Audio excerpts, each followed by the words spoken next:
Hello, everybody. Welcome back to the Talking City podcast with myself, Conor McGilligan, and I am joined by your Manchester City writer. No, not Simon Bajkowski. It is Joe Bray. I've transferred him in for this one because I'm interested to hear Joe's thoughts, of course. We like to change it up here on the Talking City podcast. So, first of all, Joe, how are you doing, mate? Everything had a good week? Yeah, not too bad, thanks. I think Si was in Greece, wasn't he? And it looked like a good game and a good trip, but he also said that he finished at the stadium at 2 a.m. in the morning and it was stifling heat and he had to work through the night and get a flight back. So I wasn't too disappointed that he got the nod for that ahead of the rest of us. Yeah, 100%. I asked him actually for a review after the game because that's what we do at the Manchester Evening News. I pester Joe and I pester Simon for a little bit of a review after the game. We got Joe's, thank God, but I thought there's no chance I'm going to pester Si when he's out there and he's sweltering heat. And he's thinking to himself, I've got to get all this sort of stuff uploaded on the MEN. So, but hey, listen, mate, going to Athens. I was asking him on the last pod, actually. I was saying, what are you going to do? Are you going to go to the Acropolis? Are you going to go to the Gulf? What are you going to do? And he said, mate, I won't have time, to be honest. This is it when you go on these trips. It's it's nice to be in the places, but at the same time, you've got a lot of work to do, and the games take up a lot of time. So, it's tough, isn't it? It's tough. Yeah, it's not the glitz and glamour we all think, is it, Joey? But getting on to all things City, obviously there was a reason that Simon was out in Athens, and City took on Sevilla, won the game on penalties. Joe, I was reading your tweets through the game, mate, and obviously keeping up with the blog on the Manchester Evening News and watching the game. And it was a sort of weird one, really. I don't know. You always know in these games that Sevilla are going to be a problem. They've been a huge problem in Europe for any side for the best part of a decade now, haven't they? So we know that's going to happen. But the way they were breaking through City at points, it was quite alarming. Obviously, it's a bit of a new feel to this City side. I mean, they got the job done. But what was your reflection on the game as a whole?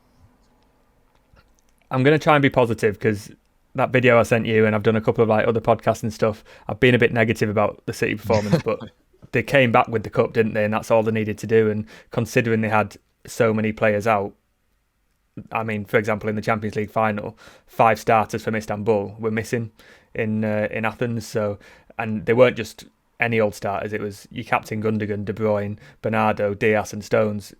If you take those players out of any side, it's going to be weaker, isn't it? So, yeah, it wasn't the best City performance we've ever seen. It looked like they weren't properly fit. It looked like a few players hadn't played as much as others.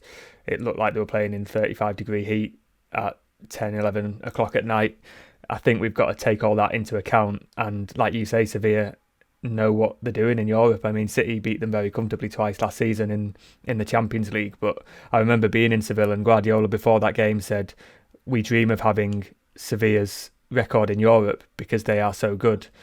And he positioned Sevilla as higher than City because at that point, City hadn't won the Champions League. They'd struggled, and Sevilla have a very, very good record, don't they, in the Europa League? So I think they showed why they win those trophies and are so good.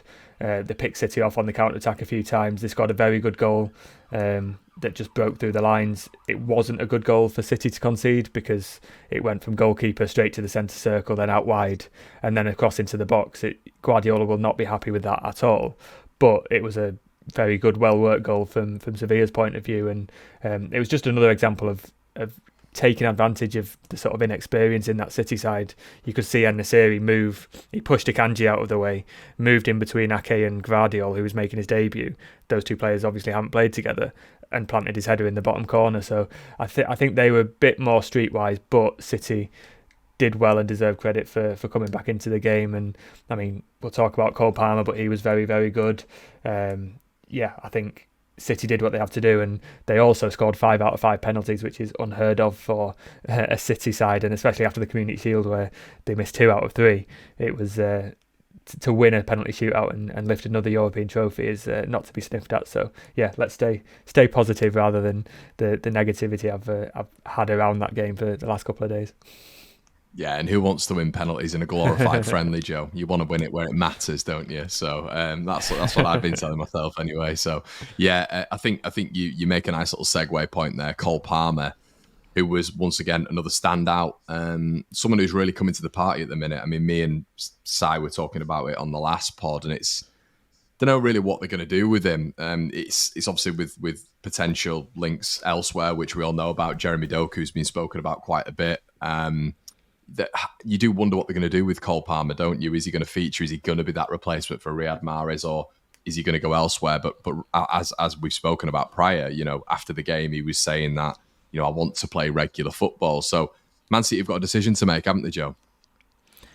Yeah, it's really tricky. I think last season was the year where the season before he'd come on and had a good couple of performances and scored a couple of goals, and there was a lot of hype about him. Then he gets a full-time role in the first team, and every time he came on, I was sort of urging him to do what he'd done for the academy and take the players on. But I think he was trying to do what Guardiola wanted him to do rather than what his instincts were telling him. A little bit like Jack Grealish when he first came in. He'd get sort of his defenders backpedaling and then play the ball back, and the momentum's lost a bit. And he didn't come on and affect many games, and it looked quite easy to defend against him. And then at the end of the season, he gets a run after City have won the Premier League, and he looks quite good again, and he gets an assist, and he's playing more to his strengths, and he does the same in pre-season. And now he's gone away and scored the deflected winner in the European final for the under-21s. He's scored a very, very good goal in the Community Shield. I think his header against Sevilla was probably one of his best goals for City, and not because it was spectacular or anything, because we know he can score lovely curled finish spectacular goals, but it was he moved Erling Haaland out of the way. He shouted at Haaland and said, no, this is my ball, and he just cushioned it into the bottom corner, and it was a clever thing. I think Guardiola said before the game, he was like, we need him to do the simple things right. He actually said the simple man that he is, or something like that, and I'll give him the benefit of the doubt that that's broken English, but he basically said just do the simple things right, and I think he did that, and he got the man of the match in a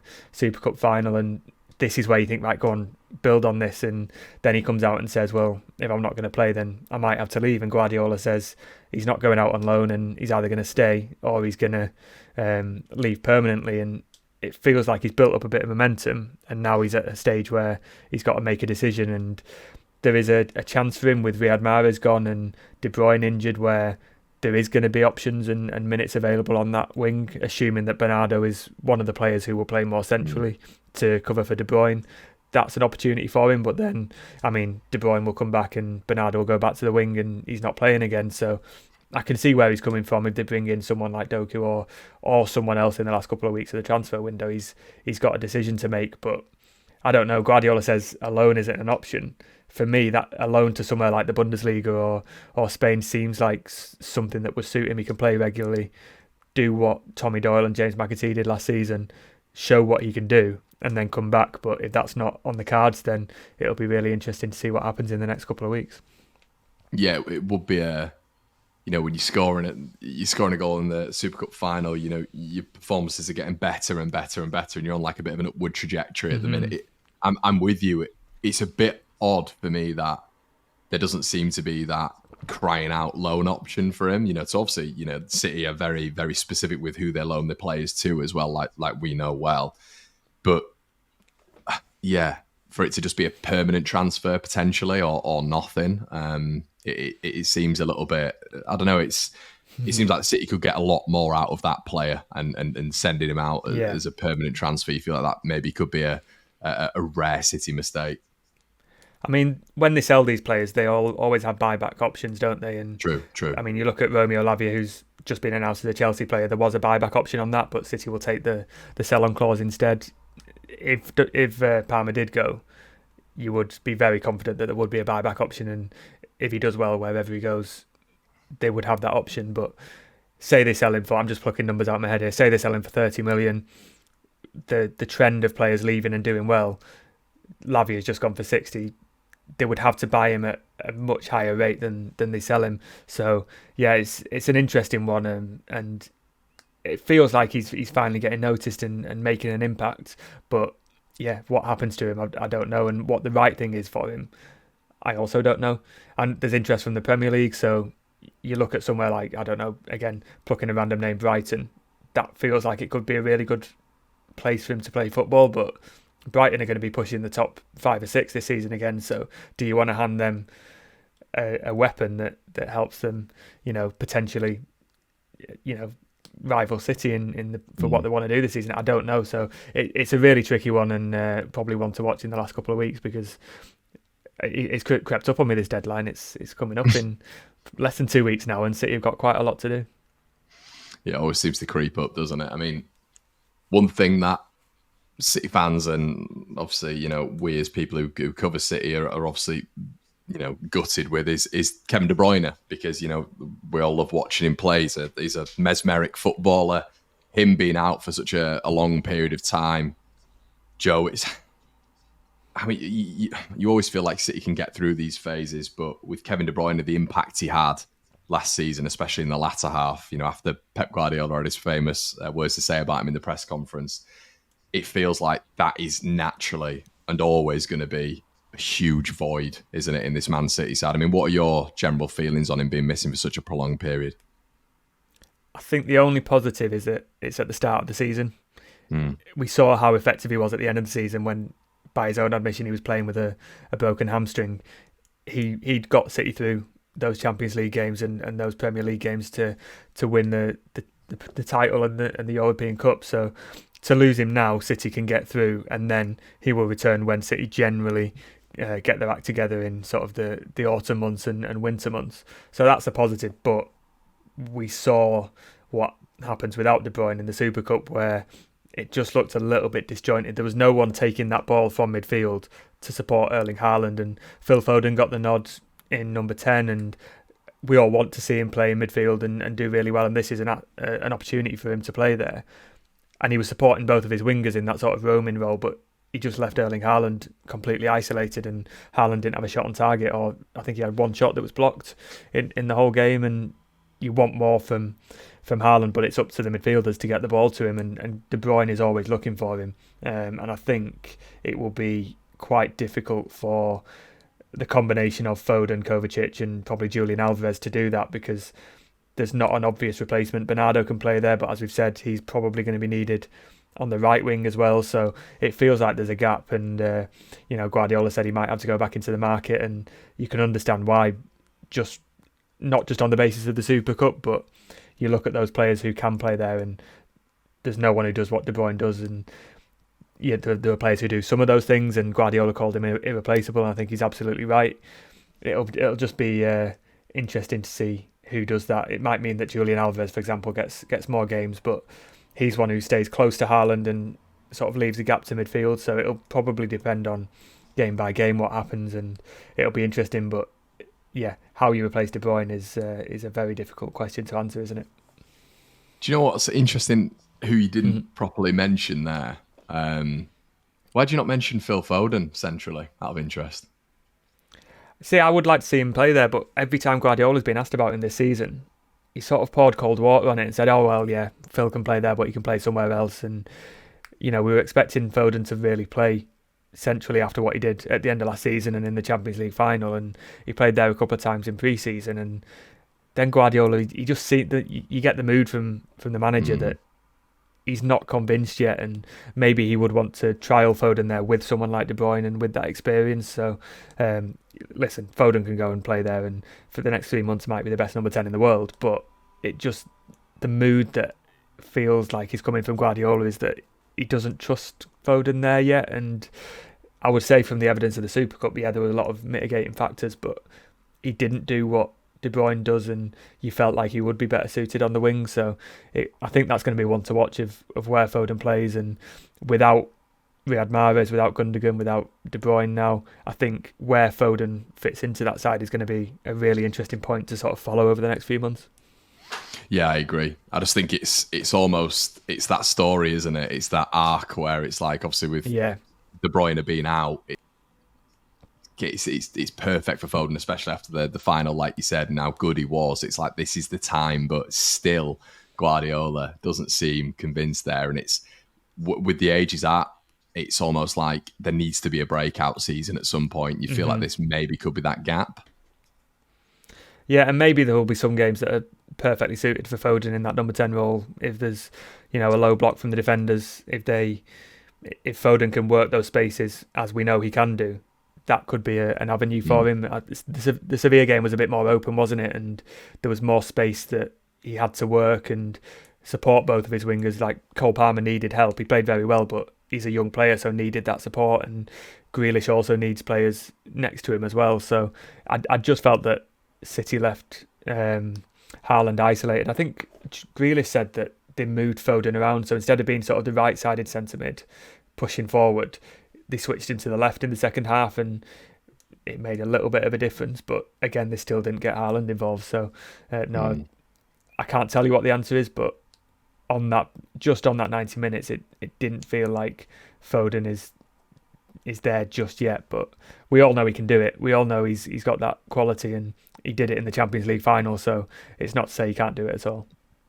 Someone who didn't maybe do it in the Super Cup was Josko Gvardiol, Joe Bray. Now, I'm hearing a lot of maybe irrational reactionary takes online about how he's a £77 million flop already. It wasn't the best start for him, of course, but I think it's been very, very rare that you've seen any player come into a Pep Guardiola side and take off instantaneously. Yeah, I didn't see a terrible performance. I didn't see a great one, but it looked like he'd just been thrown in at the last minute and playing out of position. I think he said he can play left back, but he doesn't often play there, and we'll have to learn it. And I mean, Guardiola before the game basically said he wasn't going to play. He said, he's only trained 4 or 5 times, and we're not going to train properly until after the Newcastle game. So he didn't say it, but he basically suggested that he's not going to play until Sheffield United, and then suddenly he starts and he's in the squad. And maybe that was because of injuries. I mean, in the same day, an offer was accepted for Aymeric Laporte, so maybe Laporte was going to be in that role, and then it's just not the time to play him if you're accepting an offer for him. So I thought he looked okay. I thought he looked quite good on the ball, good in his short passing and tight spaces, and there were a couple of times he weaved in and out of danger and kept possession and was pretty smart. As we mentioned, the goal wasn't particularly great. He was a little bit culpable for letting En-Nesyri come around him and win that header, but no, I saw a player who is tidy on the ball, found his teammates more often than not, looked to come in midfield a couple of times, even though I doubt that was his main objective. I think Guardiola said before the game he's going to make mistakes, so we just have to wait for him to not make mistakes because he's going to learn, which is, again, entirely understandable because he's 77 million, but is he 21? He's a young player, and 21. He's a player that City see in the squad for the next 10 years rather than a player who's definitely going to, transform the defence. And it might have been different if, say, John Stones and Ruben Dias were there because they know that system perfectly. You've got Ake and Akanji who've been shifted all over that back four playing in a centre-back pairing, and it was probably like the 6th choice centre-back pairing that City would field without John Stones and Ruben Dias. So, yeah, I've not seen much negativity about Gvardiol, but it's not the first time I've been asked about his sort of poor performance, but I didn't really see that. I saw just an average debut and sort of a lot that City can work with. Yeah, and I think it wasn't like a standout, was it? Because I thought a lot of the City players were pretty average by their standards. So it's not like, Gvardiol's below average today. He's been this, that, and the other. He was almost as good, if not just below some of the standouts on the day, really. Yeah, that was it. And as we say, it wasn't a first choice City 11. He may well get more of his opportunities at centre back in the future rather than left back. And they were tired. It was very hot. We keep saying it, but all the players mentioned how tough the conditions were, and it probably wasn't the easiest debut for him to get thrown into. But also, if you're going to do it, play him in a game that isn't a league game and, give him that time. Guardiola says he will make mistakes. So if he's going to do it in a cup final where they still win the cup anyway, then I don't see too many problems. I saw more positives to work with than negatives from Gvardiol. Yeah. Okay. Well, that's going to be your Super Cup reflection, everybody. Hope you've enjoyed that. And part 2, we're going to be speaking about Guardiola. We're going to be speaking about if City need to improve. We'll see you on the other side.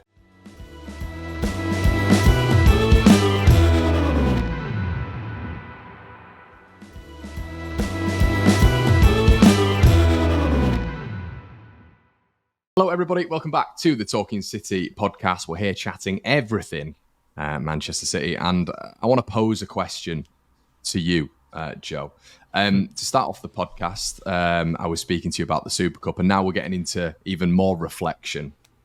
Do City still need to improve in certain areas? We were speaking about Kevin De Bruyne, but we've also spoken about Bernardo Silva, Phil Foden, Cole Palmer even. There's so many players at City's disposal. Do you think they still need to go out there and make acquisitions, or do you think at this moment in time, this almost squad that they've got is going to be fine going into the season? They just need to build around that in terms of getting players. No, I think they definitely do need to get new players. I think the Super Cup showed that, and it's just the lack of, not depth, because City were without 4 key players and still won a cup and played a very good side, but you see gaps in that squad. We've spoken about the sort of De Bruyne replacement from within the squad. Kovacic can do what Gundogan and De Bruyne did, but not all in one complete package, and so can Phil Foden and Bernardo Silva. But you get the feeling they need just maybe another body in midfield and on the wing as well. Cole Palmer did very well, but he suggested he could still leave. Guardiola hasn't confirmed that he will stay, and you're just looking at those players, and Bernardo might be first choice on the right wing, but we're also talking about him being needed in the centre now, and Phil Foden likewise will be shifted around, and that's forgetting that Jack Grealish is the only left winger. What happens if he gets injured? And it just feels like another body who can move around feels like it will be needed. And I would say City are at the moment on paper weaker than they were last season because they've lost Mahrez and De Bruyne, and yes, they've replaced them with Kovacic and Gvardiol, but they're not like for like, are they? And the defence is pretty much sorted now. The midfield, I feel, needs a little bit more time to reach the sort of the collective system that it had last season. So no, I would say, and I think Guardiola agrees from what he's been saying, especially after De Bruyne's injury, that they need to go back into the market and get someone. If they can't get someone, and we know that City won't pay above the odds for anyone. Guardiola's talked about this sort of 10-15 million tax, so they're aware that they will be overcharged and they'll have to pay a lot of money. If they don't get someone, we know they can also manage at the same time.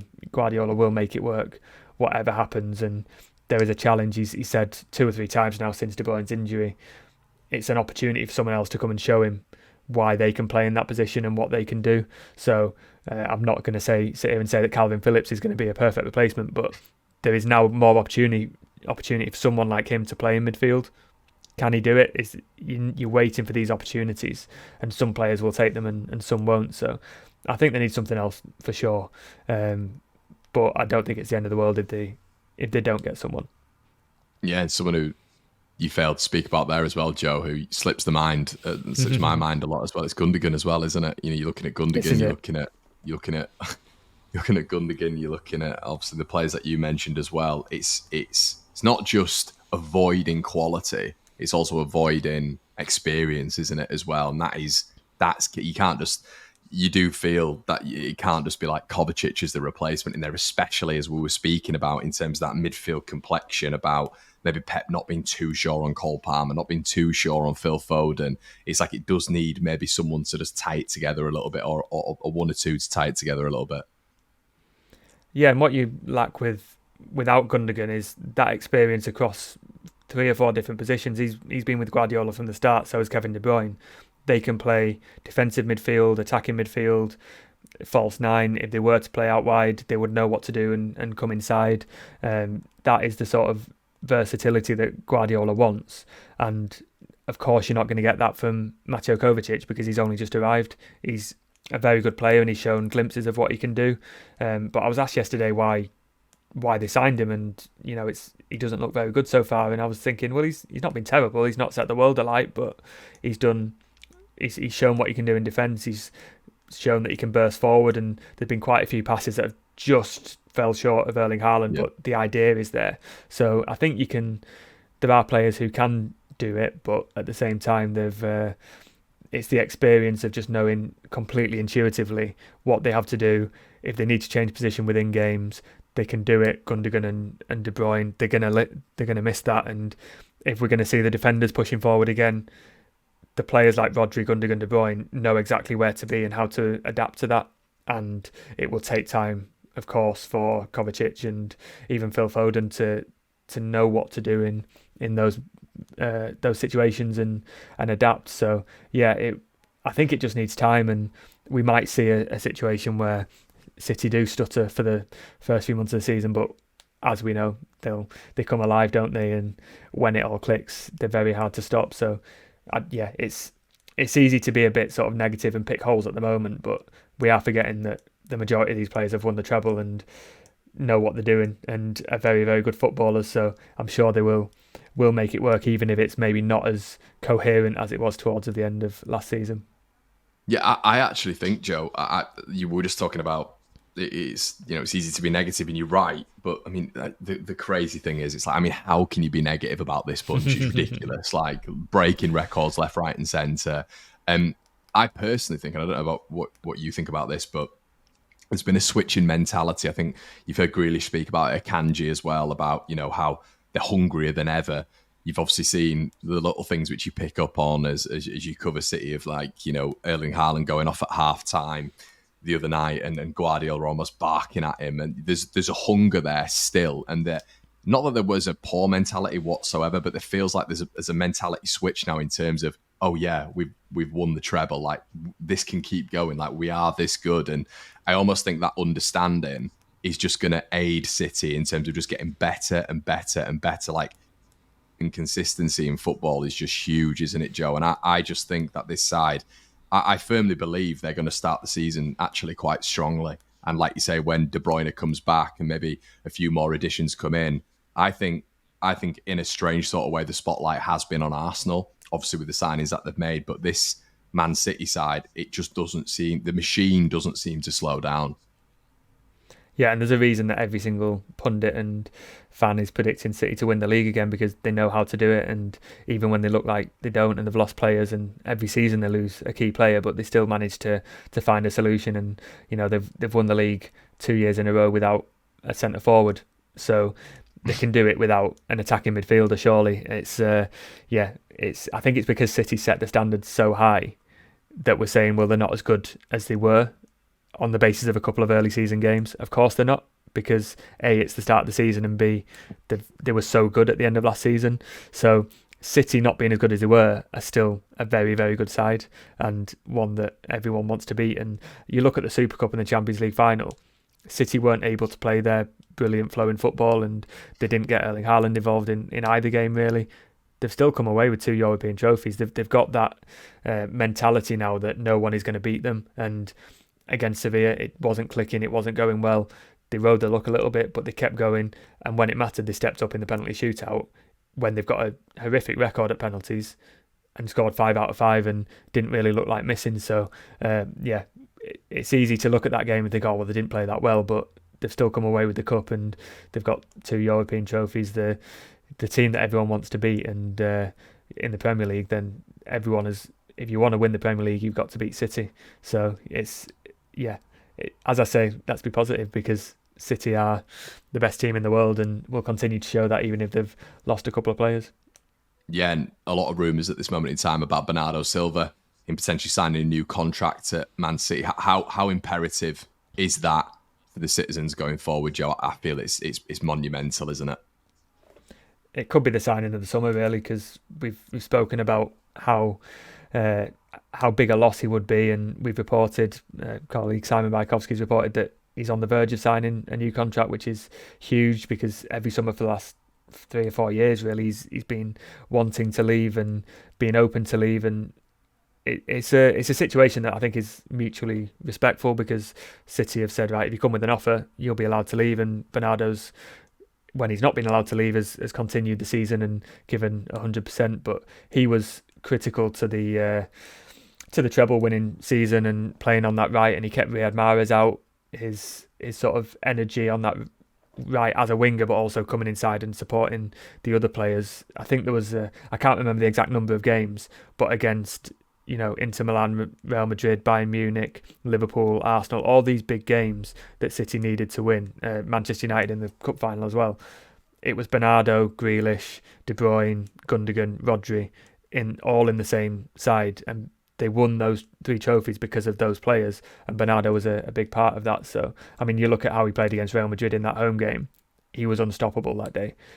So keeping Bernardo, especially with the loss of Gundogan and Mahrez, and now the injury to De Bruyne, is absolutely huge for City. So, yeah, they can sign a new midfielder or winger, they can sign Kovacic or Guardiola, but I think Bernardo will be the most significant signature they get this summer.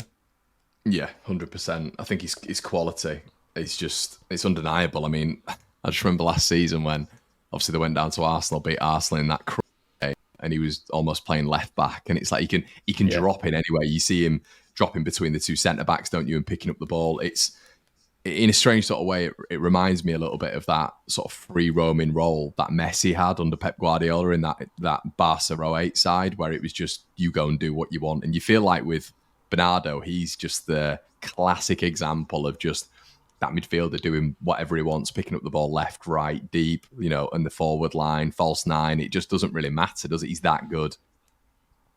Yeah, and I spoke before about players sort of having that sort of intuitive, like just that intuition of knowing exactly where to be, and when the formation changes and the system changes, they adapt naturally. And Bernardo is a prime example of that, isn't he? You can, like you say, he played left back, he can play on the wing.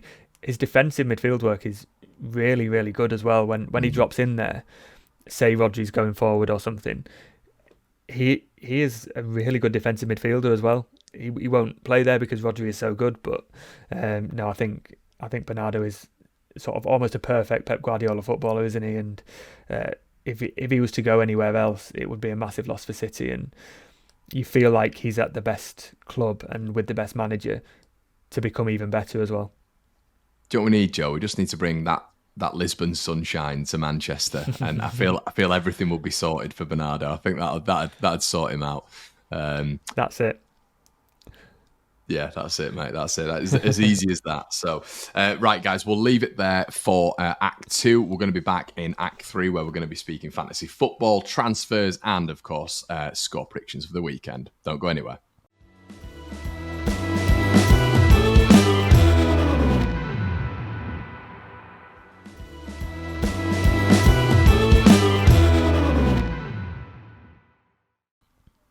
Hello, everybody. Welcome back to the Talking City podcast.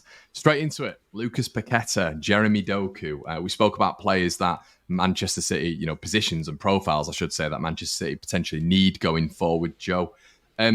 What I don't want, obviously rumours and are circulating about these 2 players, but if you can give us an update on those, that'd be great. But also, I just want to hear your thoughts on both players, and do you think they will be good acquisitions for this City side?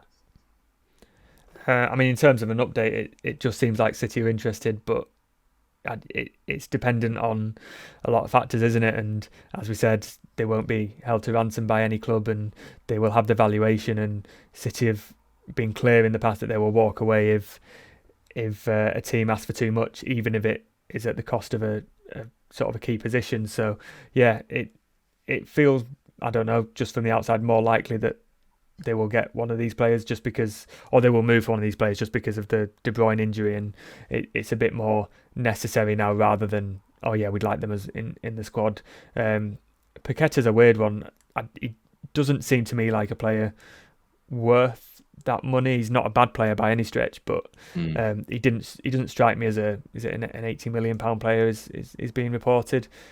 But if he comes in and fills that gap, we've spoken for half an hour about City needing someone to link the midfield and attack. If Paqueta can do that, then it could be a pretty important signing. And if they get that player and fill that gap and win the Premier League, then it's worth the money, isn't it? And yeah, I think they need another winger. I don't know too much about Doku, but City don't usually get it wrong in the transfer market, do they? And I just think back to last season when they went out and got Manu Akanji late on, and no one had really, we knew about him, but he didn't seem like a top level Champions League winning player, and then he has a storming season. So yeah, I think it's a case of wait and see. But Guardiola seemed a bit more open to going back into the market after the De Bruyne injury, and he said he'd have a chat with Cheeky and see what can be done. So yeah, I think while City like to usually get the work done at the start of the summer, you can't do that nowadays. Guardiola's mentioned Saudi Arabia being sort of a factor as well. I think we'll be seeing a bit of movement, whether it comes to anything or not. But it doesn't feel like City's business is done. Yeah, it doesn't. I'm in complete agreement with you. Doku sort of reminds me, in a sense, of early Raheem Sterling, just how rapid he is, and a good, close control dribbler. And it's interesting that, because I guess when you look out wide now for Man City, there's not that raw, just like terrifying pace that maybe they once had, when with Raheem Sterling, and they never really obviously replaced that profile. They've got obviously Erling Haaland, who off the turn is ridiculous. But it's interesting that they might just go for that out and out pace. I guess it's another sort of way that City are going to get behind maybe a rigid back line. Yeah, well, I mean, last season Jack Grealish pretty much had the left wing locked down, but he can go direct if you ask him to.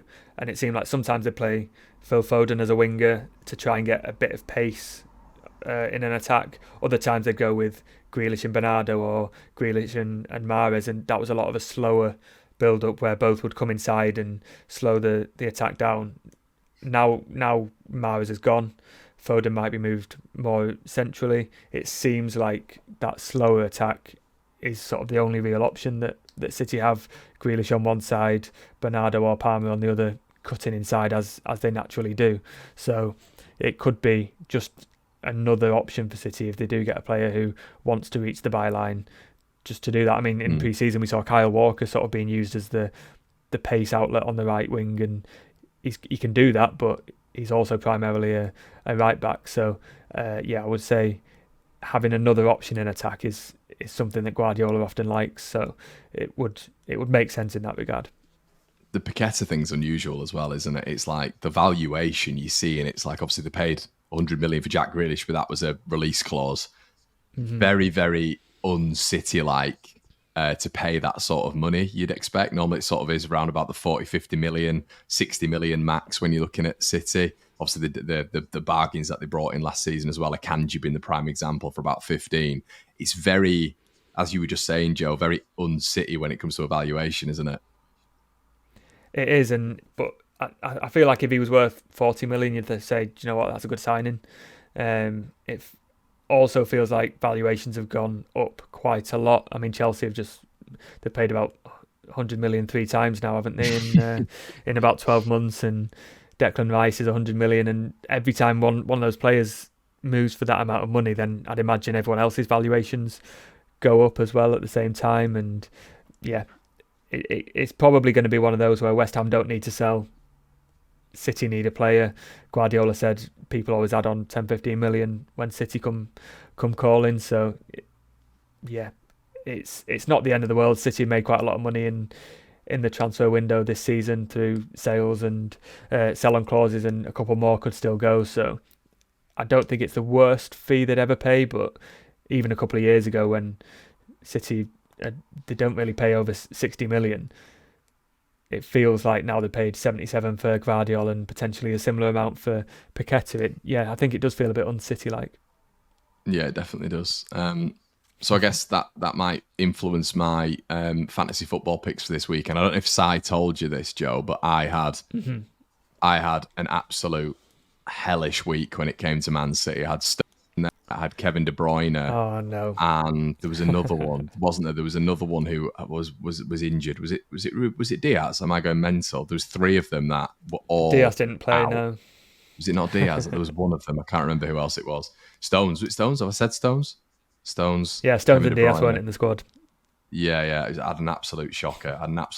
So I need to fill those. I might go Akanji. What's your City tip going forward? Because I've got Haaland in there, but yeah, I've obviously gone for Haaland. I think I've stayed clear of other City players. I was thinking about De Bruyne, but with his injury, I thought I can get better value elsewhere, and I wanted to see how the defence plays out. And I was kind of glad I had Stones in for a while. I might still have Stones in, but I was also kind of glad that I didn't go more on City. And yeah, I think it'll be interesting to see, because you would put Phil Foden in, but if he's going to play deeper, he's not going to be as involved. So yeah, my tip, it hasn't really paid off yet because I'm towards the bottom of the league after the first week, but would just be to wait and see to see who is preferred going forward.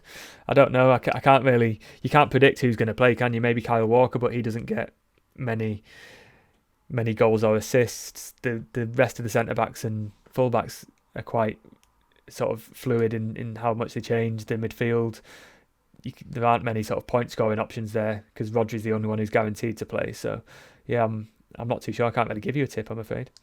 I feel like the solid choices are Haaland, who's going to score obviously every single week, and then I feel like Akanji's going to play most games, so I might just go with him as sort of like the clean sheet bonus. I think he's cheap as well, so I might just go with that. You know you'll do that, and then Diaz and Stones will come back against Newcastle, and he'll be on the bench. And you are right in terms of why do you go for City players? It's just daft. There's no point. There's too much rotation. I don't think I can see many clean sheets in that City side for the next few weeks. I think until they sort of. I mean, I don't think they'll get a clean sheet against Newcastle because they're a very good side, and maybe against Sheffield United, yeah. But I look elsewhere for clean sheets in fantasy football. Maybe that's why I don't win a lot, because City often win the league. But I always feel like City are better. If I'm going to have a City player and use one of my three, I want to put an attacker. But yeah, I've only got Haaland at the moment. Maybe Grealish is the one because he seems to play. Yeah, I think he's guaranteed to start, really, isn't he? I know he didn't start against Burnley, but you would expect going forward that he starts. Right, I'm gonna push you for a score prediction for this weekend, mate. Me and Sai shockingly didn't. I think I said Burnley won. I think I said 3-1. I think Sai said 2-0. So you could be the first one to get a score right. So what's your prediction for this weekend, mate? I think Newcastle are going to be very tough. I think Guardiola's complained about the schedule and finishing the game on Thursday night and only playing Saturday. Obviously, it's because TNT Sports chose it and they have to play on Saturday. I think Newcastle are the worst side they could probably face on the back of last weekend, aside from, say, a Manchester derby. I think it'll be 2-2. I think Newcastle will be full of confidence and cause a lot of problems. I don't think either defence will be that strong, and I think City will be a little bit tired at the back. So yeah, I'm going to say 2-2. Yeah, some result for Newcastle, that obviously, but like you say, City just always seem to find a way, like we've said. But I think I don't know if you've watched any of the Newcastle Amazon Prime thing that they've got going on at the minute, but it's quite good. But you just see throughout.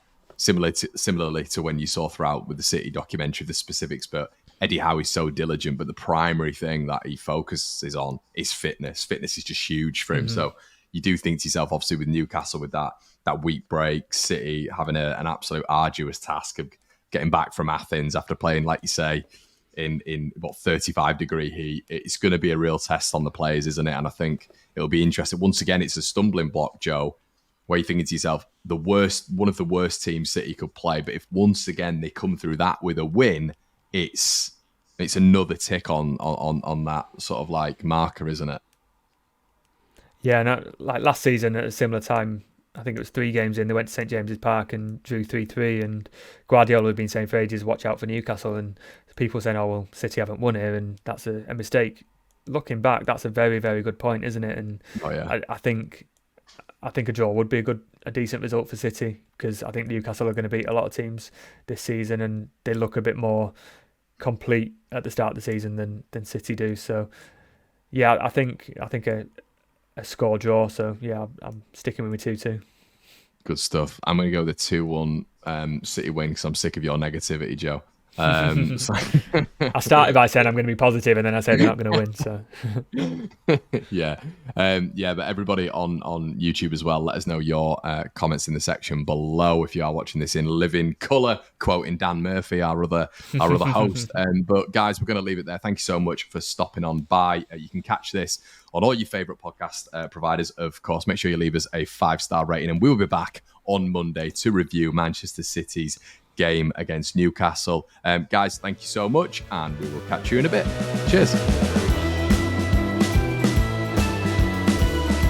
Happy days.